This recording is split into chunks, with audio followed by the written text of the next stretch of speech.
அங்க முன்னாடி பூ வாங்கிட்டு சாமி பார்க்க போறோம். விநாயகர் கும்பிட்டு அப்புறம் விளக்கு போட்டு அப்புறம் செத்தடி போறோம். இங்க 100-200 படிக்கிட்டு இருக்கும்னு நினைக்கிறேன். செட்டிக்குள்ள சூப்பரான ஒரு முருகர் கோவிங்க. மலை ஏறுற வழியில இடும்பன் கன்னிமேல் சாமி இருக்குங்க. இப்போ கும்பரி சேவன் தீபல் வேலை நடக்குதுங்க. மேலே வந்துட்டோம். இது நம்ம கோவிலோட பேக் சைடுங்க. இங்கிருந்து பார்க்கறதுக்கு கோயம்புத்தூர் சிட்டி சூப்பரா இருக்குங்க. எனக்கு இந்த கோவில் ரொம்ப பிடிச்சிருக்குங்க. இங்கதான் முருகர் இருக்காருங்க.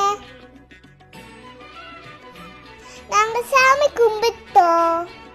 இந்த கோவிலுக்கு வந்தா குழந்தை வர கிடைக்கும்.